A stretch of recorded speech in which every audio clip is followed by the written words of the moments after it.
I'm excited for the lounge. Welcome, Matt. Good to have you today. Welcome, all of you watching the playback. I'm going to talk today about confidence as a leader. I think it's so important that we kick off 2022's lounge sessions talking about confidence as a leader. What is confidence? I'm talking about self-confidence as a leader. Now, those of us who are people of faith watching this, we know, let me just put a full disclaimer on this. We understand, and I think it goes without being said, that our confidence, of course, comes from the Lord.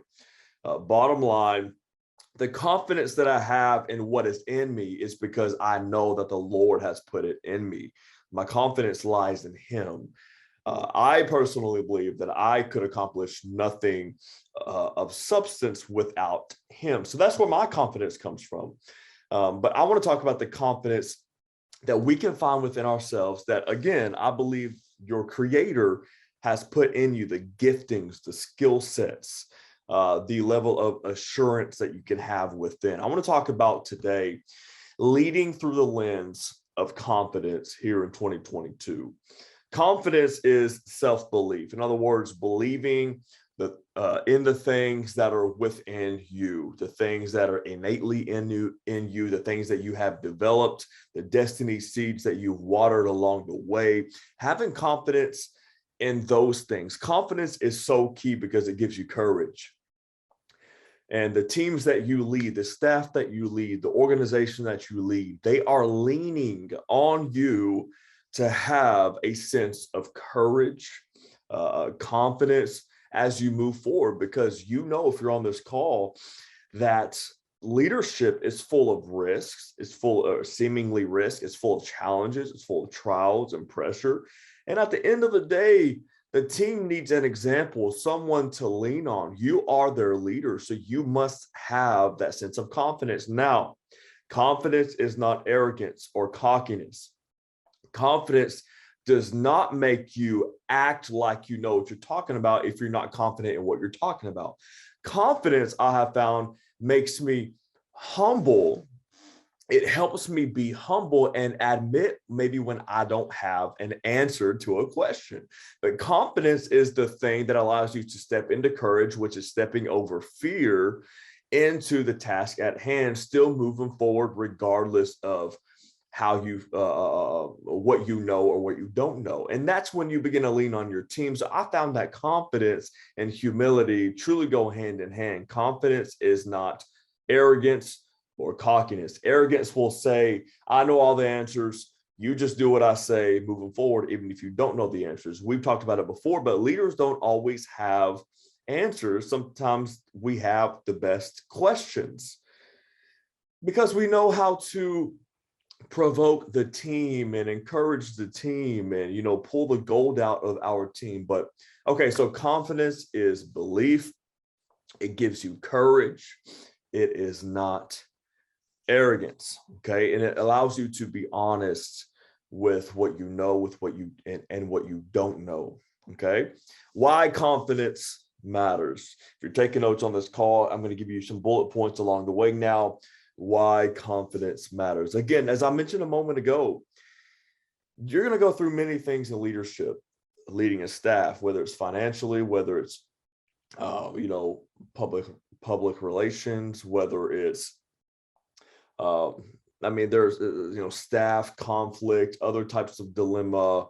There's crisis in society like we're facing today. None of us saw a pandemic a couple of years back, with many businesses are still recovering from that in so many ways. And there are going to be so many different challenges that leadership throws your way.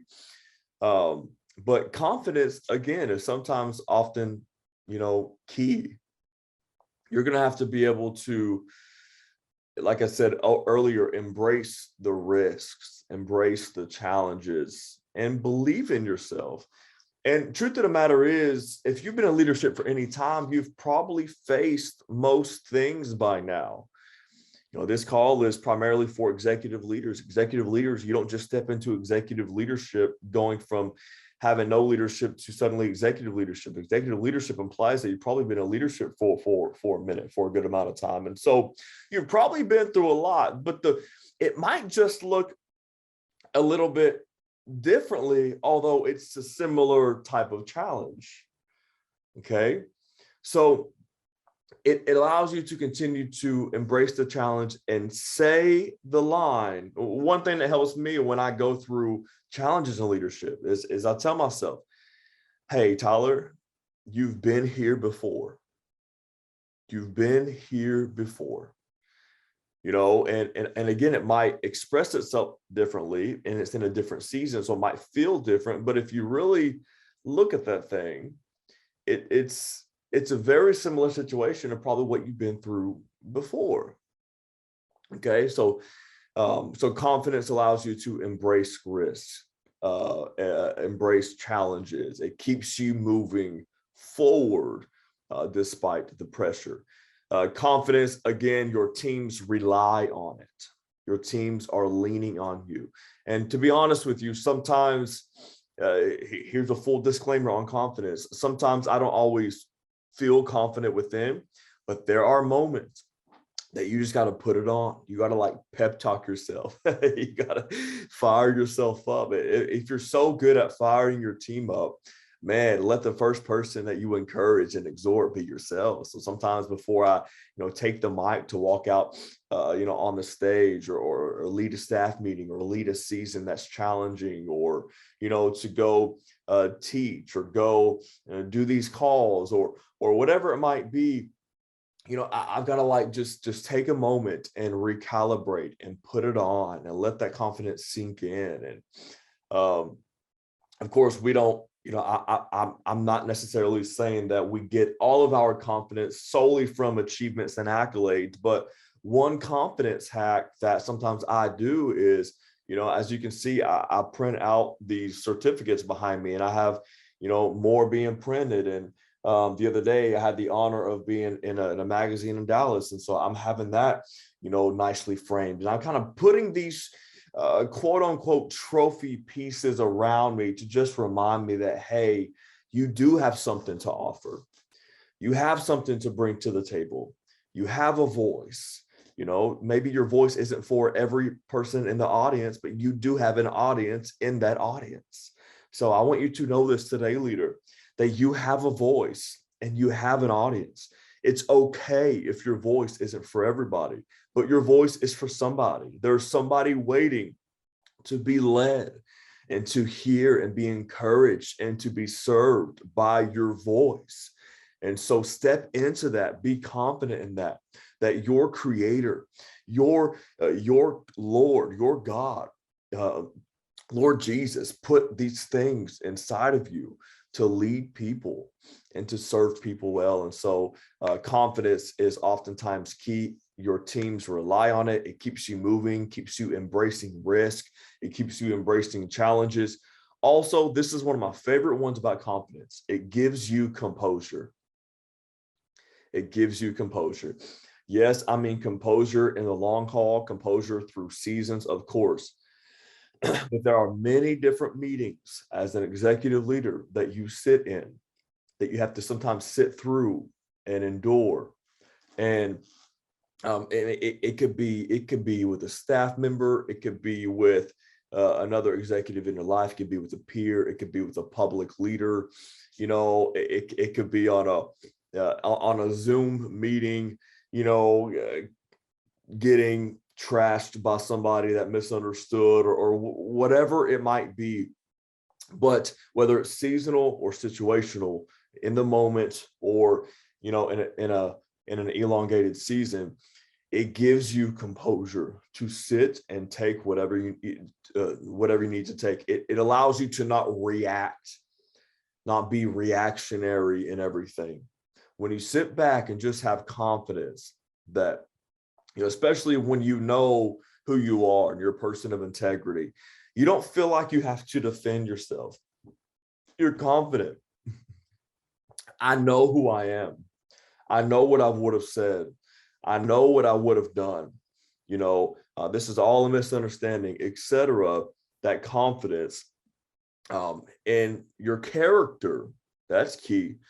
It allows you to hold your composure in these tough meetings.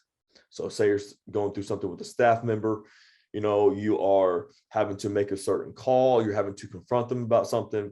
They all the while are reacting in a certain way, and it allows you not to react back or have to defend yourself. There's a leader in my life who says a powerful statement. He says, a man who defends himself will always be average. And there's something about that I really relate to, and I really appreciate, because if you're an executive leader, you to a sense, you are in the public eye, or you are in a very influential space, a very influential seat. And so there are going to be a lot of things coming at you along the way. It's natural. By the way, pressure is natural. Okay, there's a pressure that comes with executive leadership. Pressure, I encourage you to see it as a privilege. Remember the days before you were in this seat. You desire to have this influence for the sake of service.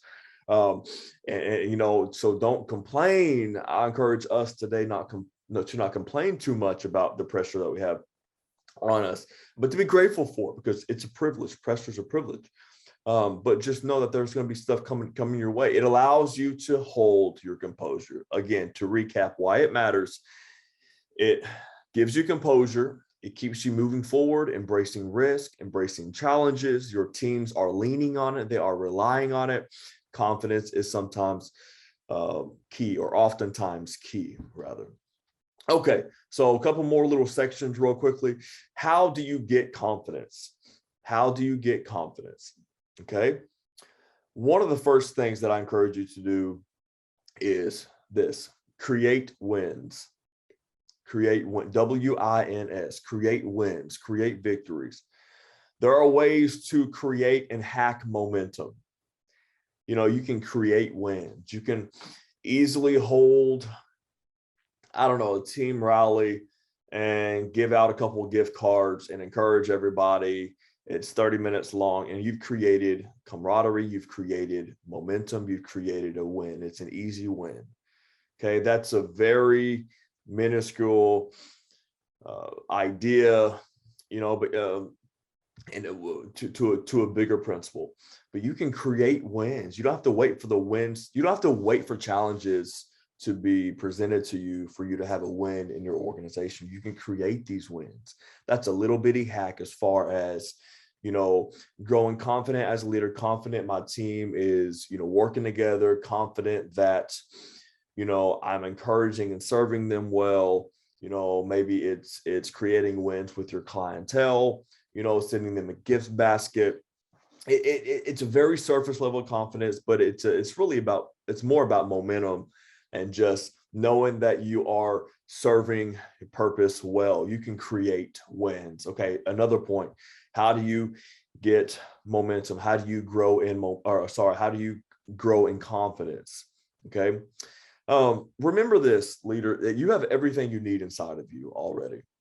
Okay. I feel like we could do a two-parter on this one point right here, but you have every single thing that you need to lead already, instinctively, innately within you. Your creator put that in you. I've been fascinated by this thought for many years, but in the day of Adam, if you know anything about the Bible, Adam and Eve were the first two, we believe, as Christians, were created. In the day of Adam, okay, in the book of Genesis, in the very beginning, everything that was needed to create this cell phone right here, this over $1,000, very intelligent little device, everything that was needed to create this cell phone was present in the earth, unless I'm completely ignorant. It was present in the earth in the day of Adam. Think about that. Everything technological, everything that we needed was present already in the earth. In other words, everything, the earth had everything that it needed already on it to create what we live in today. You have everything you need already within you. It just takes time and it takes development. It takes being intentional to grow those seeds within you. Okay. My backyard, I don't have any trees in my backyard, but there is certain native soil that if I just threw the right seed in it, or if I just watered it, if the water caught the seed right in collaboration, it will begin to sprout forth things. Within 12 months, my backyard right now could look completely different.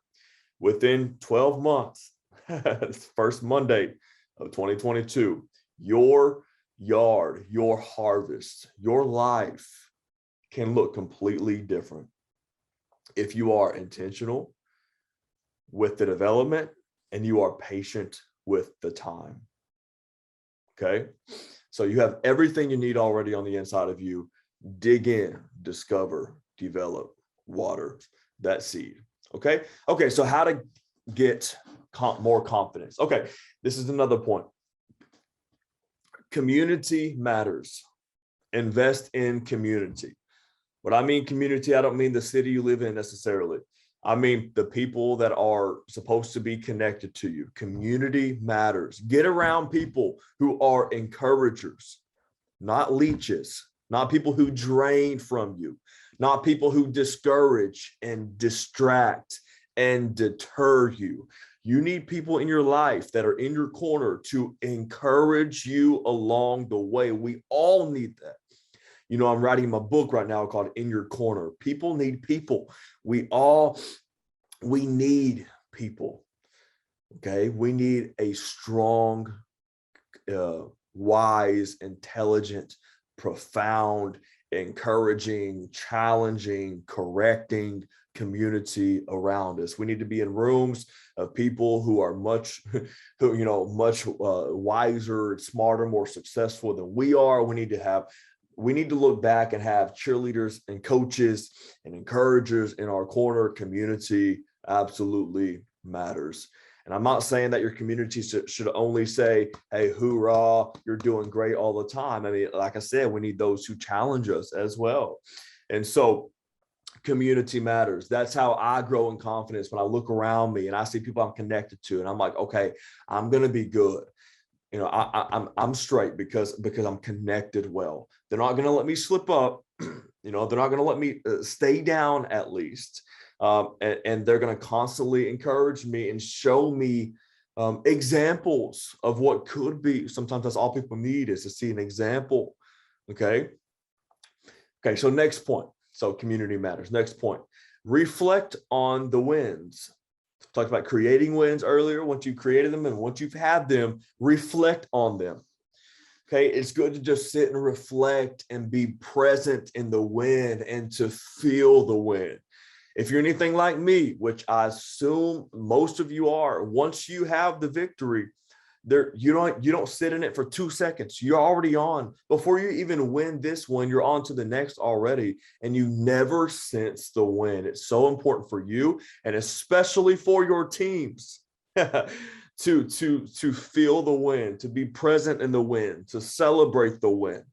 Okay, because your team especially is outputting all of this energy, effort, emotion, all of who they are into something. And if their leader isn't even taking time to celebrate the win and celebrating them and celebrating what you are accomplishing via the mission, why would they be so drawn and so driven to create another win? They'll just go to an organization that celebrates the wins. And so it's really important to be present in the win and reflect on the win. So back to confidence now as a leader, sit in the win for a minute, feel it, celebrate when you need to.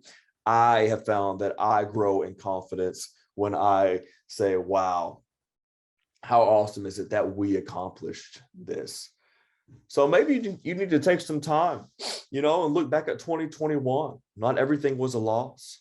Not everything in 2020 was a loss. There was some wins that happened. So sit and reflect on those. Okay, a few more points here. How to get confidence. Keep it about others, of course. Sometimes when you only lock in on yourself and your own, frailties, vulnerabilities, mistakes, when it just stays locked up in you, I found at least, that you're probably not going to find this online in an article anywhere, but I found that my confidence level decreases if I just keep it in this little box called Tyler. When I keep it about others, when I keep it about impacting others and involving others, my confidence level seems to grow. And my passion level grows, etc. My passion goes up, confidence goes up. It's so interconnected, intertwined. And so keep it about others. Okay, next point. How to get confidence, how to grow in confidence. Remain a student of your industry. So I have this conviction of being the CLO of my organization, being the chief learning officer. And that's why all of you are watching this today, because you are driven to be a student. I love that about you. And that's what's going to continue to push you into success and great impact in your world, because you are a student of leadership, you're a student of your industry. I have a feeling this isn't the only areas of a student you are. That's probably just a part of your character. You're just a student. You're constantly trying to learn. That's why you go, that's why you have different interests in different seasons, because you're consistently learning. And that's an incredible quality that's that's what makes the greats great, even greater. Right? Because they're constantly learning. They're a student, they're investing in themselves. We were talking the other day in an internship program that I lead, and we were talking about different investments and all that. And most of us in the room are kind of into different, whether it's stocks, whether it's, this or that, or crypto, or this or that. One of the girls spoke up. She's starting a business, and she said, you know what? She goes, I have investments, but I think the best thing you can invest in is yourself. And I said, girl, I said, yes, girl. I said, go ahead. I said, absolutely. I said, beyond anything, I do believe that. And so to her point, yes and amen. Remain a student, okay? Just all around, but especially of your industry. That helps you grow in confidence. Stay updated with the latest hacks, tricks, but for sure be driven to learn the principles more than anything. And also, next point, how to grow in confidence. Remain a student of your team. Man, that's a big one. We've talked about this in the past few weeks in one of the sessions, but just get to know your team. Remain a student of your team. Remain a student of people. Okay. Of course, of your clientele, of your consumers, of your customers, of your congregation, whatever the C word you in your industry, that you need to use. But remain a student of your industry. Remain a student of your team. Just be a student all around. These are some ways that I grow in confidence. A few thoughts in closing on how to kill your confidence. So confidence killers.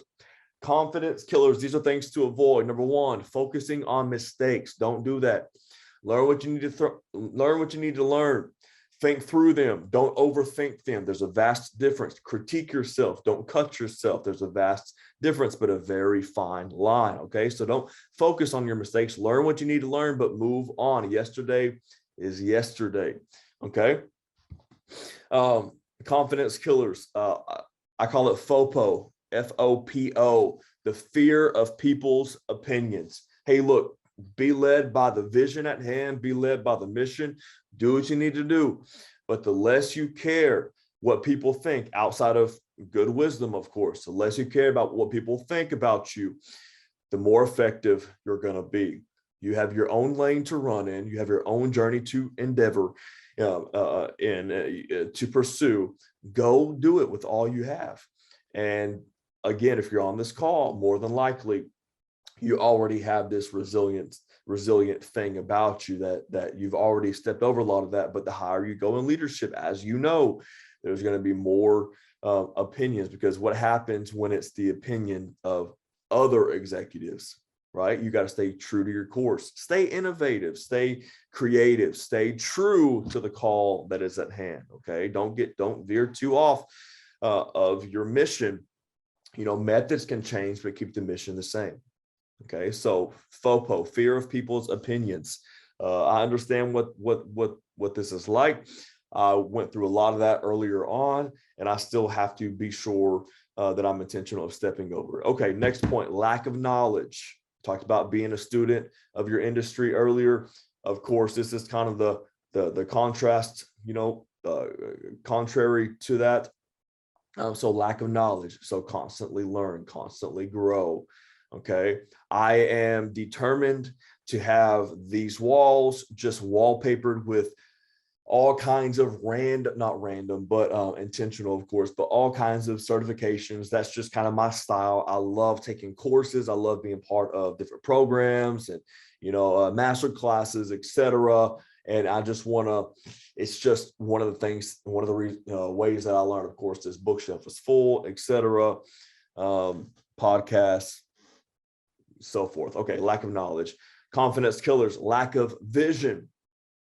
Okay, lack of vision. I don't think I need to say much more on that. Sometimes we just forget the true vision that we sensed in the beginning. Okay, the next confidence killer is comparison in others. This one right here will get you because we're constantly scrolling through other people's highlights, and we compare their highlights to our lowlights, because all that we can see after we get out of a hard meeting is that I feel like a failure as a leader while they are, purchasing another office space and they just acquired this business or just grew in this partnership or they just did this merger or whatever, another client. But here, the truth of the matter is, in leadership, as I'm sure you know, we all go through very similar things. Okay, so just be careful not to jump, and compare yourselves so much, because you're probably not even comparing on the right level. Okay, so don't compare yourself to anybody else. Now, be encouraged by others, be inspired by others, of course, but do not sit there and compare, apples and oranges here, because it's just very different. They're called and they're built to pursue an orange path. You're built to pursue an apple path. Be true to the apple. Okay. So comparison. And then, of course, lastly, and this is what I work a lot with my one-on-one clients, limiting beliefs about yourself. And because I believe if you change your belief system, you change your life. And organizational leadership starts with personal leadership. And I think we all know that. Okay. I hope today was encouraging at all. I think more than anything, I just want you to know that you have everything that you need within you to lead well, diligently, successfully, and impactfully. So be true to who you are, be true to the vision at hand, and walk in that confidence that you were built to walk in, that you were literally designed to walk in. Don't get distracted by anything else that comes your way. Just stand in that confidence. Your team is relying on it. They're leaning on it. That's not saying be arrogant or cocky or act like you know everything. Sometimes it's about admitting when you don't know and not always having answers, but sometimes having the right questions and unlocking the team that is at the table. Okay. Confidence, it pushes me oftentimes to ask team members, hey, what do you think? Okay. That's a healthy level of confidence. I encourage you to continue to study confidence. We have some incredible calls coming up in the next few weeks. January is packed. I got a buddy of mine, Jason Westbrook. He leads an incredible coaching program, but he's talking about sales. He's an incredible, I would call him a sales guru. He would decline that statement, but he's an incredible person. A little icing on the cake for me. He loves the Lord. He was a pastor for years, but he's been coaching for years now, and just an incredible leader. And so he's going to be jumping on one of these calls here in a couple weeks, if not next week. I can't remember. But anyways, I know you'll be encouraged, exhorted, and blessed by that. But okay, thank you for tuning in today. Matt, I know you're live on this call. If you have any questions, in just a minute, jump on here. But if not, for the playback's sake, thank you everybody for being a part of the Leadership Lounge. I hope this is continuously encouraging to you, and I cannot wait to see you next week. Have a wonderful, blessed, prosperous, and productive first week of 2022. Let's get it.